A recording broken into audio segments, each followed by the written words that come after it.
Ready. ಮಾಧ್ಯಮದ ಸ್ನೇಹಿತರಿಗೆ ಸ್ವಾಗತವನ್ನು ಕೋರಿ, ವಿಶೇಷವಾಗಿ ನಾಡಿನ ಸಮಸ್ತ ಜನತೆಗೆ ಪವಿತ್ರ ದೀಪಾವಳಿ ಹಬ್ಬದ ಶುಭಾಶಯಗಳನ್ನು ಕೋರಿ,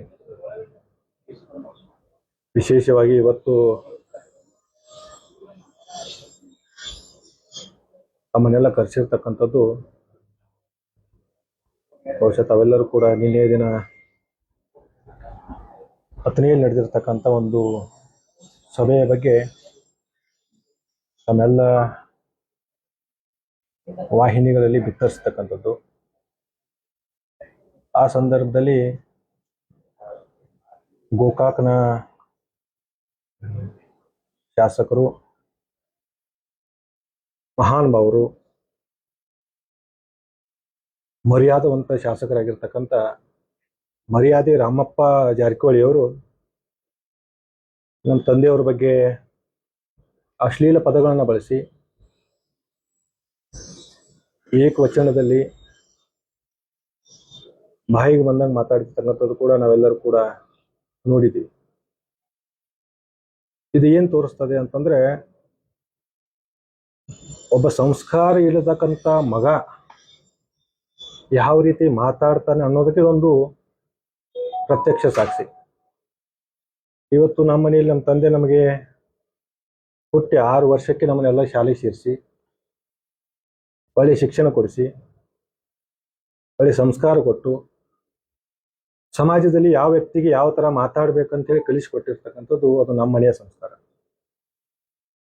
ನಿನ್ನೆ ಅವನು ಮಾತಾಡಿರ್ತಕ್ಕಂಥ ಭಾಷೆ, ಅವನ ಮನೆಯಲ್ಲಿ ಇರ್ತಕ್ಕಂಥ ಹಿರಿಯರು ಅವನಿಗೆ ಕೊಟ್ಟಿರ್ತಕ್ಕಂಥ ಸಂಸ್ಕಾರ. ಬಹುಶಃ ಅವನು ಹುಟ್ಟಿ 6 ವರ್ಷಕ್ಕೆ ಅವನ ತಂದೆ ತಾಯಿ ಅವನ ಶಾಲೆ ಕಳಿಸಿದ್ರೆ ಈ ತರದ ಭಾಷೆ ಅವನ ಬಾಯಲ್ಲಿ ಬರ್ತಿರ್ಲಿಲ್ಲ. ಯಾಕಂತಂದ್ರೆ 6ನೇ ವರ್ಷಕ್ಕೆ ಅವನನ್ನ ಕಳುಬಟ್ಟಿ ಕಾಯಿಸೋಕಂತಾನೆ ಅವ್ರನ್ನ ಕಳಿಸಿರ್ತಕ್ಕಂಥ ಹಿನ್ನೆಲೆ ಒಳಗೆ ಬಹುಶಃ ಅವನಂತ ಕೀಳುಮಟ್ಟದ ರಾಜಕಾರಣಿಗಳು ಬಹುಶಃ ನಾವು ನೋಡ್ಲಿಕ್ಕೆ ಸಾಧ್ಯನೇ ಇಲ್ಲ.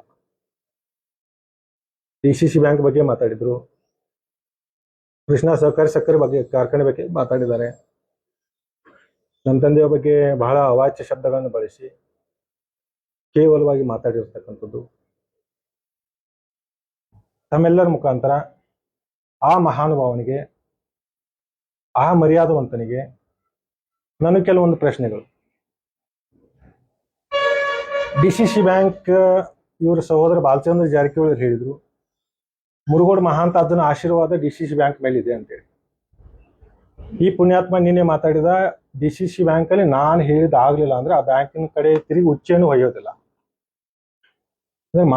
ಮುರುಗೋಡು ಮಹಾಂತಾದನವ್ರ ಆಶೀರ್ವಾದ ಇರ್ತಕ್ಕಂಥ ಬ್ಯಾಂಕ್ನಲ್ಲಿ ತಿರುಗಿ ನಾನು ಉಚ್ಚೆ ಒಯ್ಯೋದಿಲ್ಲ ಅಂತ ನಮ್ಮ ಭಾಷೆ ಬಳಕೆ ಮಾಡಿರ್ತಕ್ಕಂಥದ್ದು ಯಾವ ರೀತಿಯ ಸಂಸ್ಕೃತಿ.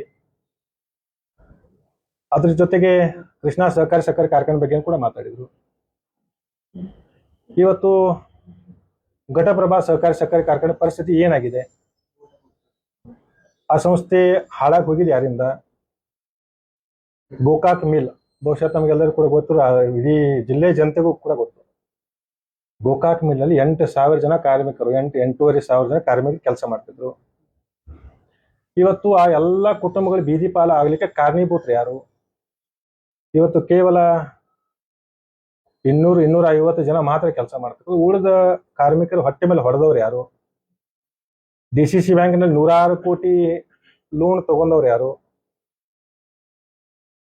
ನನಗೆ ಇವತ್ತು ಕೇಳಕ್ ಸಿಕ್ಕಿರ್ತಕ್ಕಂಥದ್ದು, ಇದೇ ಮಹಾನುಭಾವ ಮನೆ ಬಿಟ್ಟು ಹೊರಗೆ ಬಂದಾಗ, ಅವ್ರ ತಂದೆಯಿಂದ ಹೊರಗೆ ಬಂದಾಗ 25 ಲಕ್ಷ ರೂಪಾಯಿ ಲೋನ್ ತಗೊಂಡಿದ್ದು ಇದೇ ಬೆಳಗಾವಿ ಜಿಲ್ಲಾ ಮಧ್ಯವರ್ತಿ ಬ್ಯಾಂಕ್ನಲ್ಲಿ. 25 ಲಕ್ಷ ರೂಪಾಯಿ ಲೋನ್ ತಗೊಂಡು ಇವತ್ತು ತನ್ನ ರಾಜಕೀಯ ಅಸ್ತಿತ್ವವನ್ನು ಕಾಪಾಡ್ಕೊಂಡು ಬರುವ ನಿಟ್ಟಿನಲ್ಲಿ DCC ಬ್ಯಾಂಕಿನ ಸಹಾಯ ಸಹಕಾರವನ್ನು ಮರೆತು ಆ ಬ್ಯಾಂಕಿನ ಕಡೆ ಉಚ್ಚೆ ಒಯ್ಯೋದಿಲ್ಲ ಅನ್ನೋ ಮಾತನ್ನು ಕೂಡ ಇವತ್ತು ಮಾತಾಡಿರ್ತಕ್ಕಂಥದ್ದು. ಬಹುಶಃ ಇದು ಎಲ್ಲೋ ಒಂದ್ ಕಡೆ ಮುರುಗೋಡು ಮಹಾಂತಾದನವರಿಗೆ ಅವಮಾನ ಮಾಡಿರ್ತಕ್ಕಂಥ ಕೆಲಸ ಇವತ್ತು ಸನ್ಮಾನ್ಯ ಮರ್ಯಾದೆ ರಾಮಪ್ಪ ಜಾರಕಿಹೊಳಿ ಅವರು ಮಾಡಿರ್ತಕ್ಕಂಥದ್ದು ನಾವು ಖಂಡಿಸ್ತೀವಿ. ಈ ಸಂದರ್ಭದಲ್ಲಿ ಅವನಿಗೆ ನಾನು ಒಂದೇ ಒಂದು ಹೇಳಕ್ ಇಷ್ಟಪಡ್ತೀನಿ, ಬಹುಶಃ ಯಾವ ಉದ್ದೇಶದಿಂದ ಈ ರೀತಿ ಮಾತಾಡ್ತಾ ಇರೋ ಗೊತ್ತಿಲ್ಲ. ನೆಕ್ಸ್ಟ್ ಟೈಮ್ ಇನ್ನೇನಾದರೂ ಈ ತರ ಪದ ಬಳಕೆ ಆಗಿದ್ದೇ ಆದಲ್ಲಿ ಬಹುಶಃ ನನಗೂ ಪದ ಬಳಕೆ ಮಾಡಕ್ ಬರುತ್ತೆ. ನಂದಿನ್ನು ಬಿಸಿ ರಕ್ತ. ನನ್ನ ಬಾಯಿಗೆ ಏನಾದರೂ ಅವನು ಸಿಕ್ಕರೆ ಖಂಡಿತವಾಗಿಯೂ ಡೆಫಿನೆಟ್ಲಿ ದಿನಾಲು 8ರಿಂದ 10 BP ಗುಳಿಗೆ ತಗೊಳ್ಳೋದ್ರಲ್ಲಿ ಸಂದೇಹನೇ ಇಲ್ಲ. ಆ ಭಾಷೆಯಲ್ಲಿ ಅವನಿಗೆ ಉತ್ತರ ಕೊಡ್ತಕ್ಕಂಥ ಕೆಲಸ ನಾನು ಖಂಡಿತವಾಗಿ ಮಾಡ್ತೀನಿ. ಇವತ್ತು 2023 ಚುನಾವಣೆಯಲ್ಲೂ ಕೂಡ ಜನ ಇವನಿಗೆ ಯಾವ ರೀತಿ ಉತ್ತರ ಕೊಟ್ಟು ಅಂತ ನೋಡಿದ್ದಾನೆ. ಮೊನ್ನೆ DCC ಬ್ಯಾಂಕ್ ಚುನಾವಣೆಯಲ್ಲಿ ಕೂಡ ಉತ್ತರ ಕೊಟ್ಟಿರ್ತಕ್ಕಂಥ ನೋಡಿದ್ದಾನೆ. ಅದ್ರ ಜೊತೆಗೇನೆ ಹುಕ್ಕೇರಿ ಚುನಾವಣೆಯಲ್ಲಿ ಕೂಡ ಉತ್ತರ ಕೊಟ್ಟಿರ್ತಕ್ಕಂಥ ನೋಡಿದ್ದಾನೆ. ಇನ್ನೇನಾದರೂ 10ನಿಗೆ ಬಂದ್ರೆ ಮುಚ್ಕೊಂಡು ಬರೋದು, ಅವನ ಬಗಲು ಬಚ್ಚಾಗಳ ಜೊತೆ ಕೂಡೋದು, ಬಿಟ್ಟಿ ಚಾ ಬಿಟ್ಟಿ ಉಪ್ಪಿಟ್ಟು ತಿಂದು ಮುಚ್ಕೊಂಡು ತನ್ನ ಊರಿಗೆ ಹೋಗಿ ಕೆಲಸ ಮಾಡಬೇಕು. ಇನ್ನೇನಾದ್ರೂ ವಾಪಸ್ ಪರತ್ ನಮ್ಮ ತಂದೆಯವ್ರ ಬಗ್ಗೆ ಆಗಲಿ, ನಮ್ಮ ಕಾರ್ಯಕರ್ತರ ಬಗ್ಗೆ ಆಗಲಿ ಏಕವಚನದಲ್ಲಿ ಅಸಹ್ಯವಾಗಿ ಮಾತಾಡಿದ್ರೆ ಅದಕ್ಕಿಂತ ಕೆಟ್ಟ ಭಾಷೆ ಬಳಸಿ, ಬಹುಶಃ ಅವನ ಜೀವನದಲ್ಲಿ ಅಂತ ಭಾಷೆನೇ ಕೇಳಿರಲ್ಲ, ಅಂತ ಭಾಷೆ ಬಳಸಿ ಅವನಿಗೆ ನಾವು ಉತ್ತರ ಕೊಡ್ತಕ್ಕಂಥ ಕೆಲಸ ಮಾಡ್ತೀನಿ ಅನ್ನೋ ಮಾತನ್ನ ಈ ಸಂದರ್ಭ ನಿಮ್ಮೆಲ್ಲರ ಮುಖಾಂತರ ನಾನು ಹೇಳಿ ಬಯಸ್ತೀನಿ.